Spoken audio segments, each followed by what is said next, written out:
We're still here in the ballroom. I'm going to do Star Wars talks here really quickly.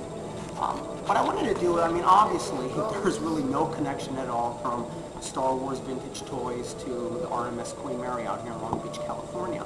But one thing I did want to mention, which I really liked a lot, and we'll check it out as we go back to the promenade deck and go back through the Piccadilly corner area where all the shops are, is this whole thing of the merchandising here on the ship.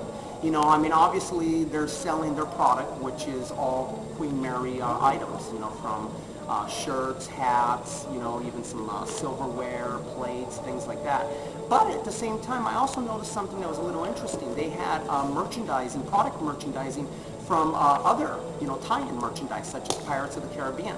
I mean, it makes sense. Pirates of the Caribbean, Queen Mary, Long Beach, you know, Ocean, you know, you definitely see what's going on here. But, you know, what would be, you know, in my opinion, what would be wrong with maybe a little shop off to the corner selling Star Wars merchandise? You know, maybe some ocean type merchandise. You know, remember Phantom Menace? There was the Naboo and, you know, the lake and everything. I mean, maybe a little stuff right there. Anyway, you know, the point I'm trying to get across, obviously that's not going to happen. But it would be a nice idea maybe if Lucas, once again, you know, this idea of expanding its merchandising rights. You know, it has licensing, you know, through various companies, you know, that still, you know, produce the products. But, you know, maybe what they need to do is they need to consider beautiful locations like this. You know, the RMS Queen Mary. I mean, it's just a very majestic, very beautiful ship. It's very inspiring. And not to mention, it has an added bonus. It has the ghost.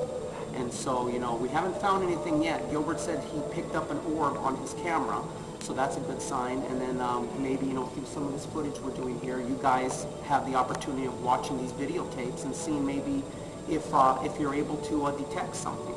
You know, maybe it's some type of paranormal activity of some sort.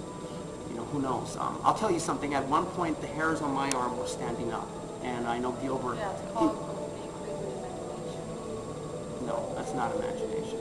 It's called getting into it's getting into imagination. It's getting into the moment of it and really Imagination. Yeah. It's getting into the moment of it and really feeling one with the ghost of the ship. Yeah, well, definitely we're getting a little excited, but you got to understand something. We were at one point in an area that normal people, regular people, are not allowed there. We were kind of sneaking into an area that was closed off, and, you know, we were excited. We got into it.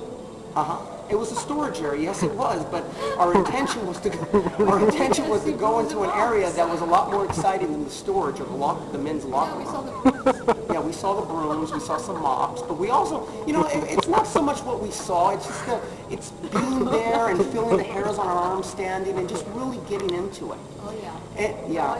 Anyway, we're really going to get into getting some drinks up in the OB bar, so we'll go ahead and we'll film from there, and maybe we'll get a couple videos of Eva drunk, laughing and dancing and happy and all that other stuff.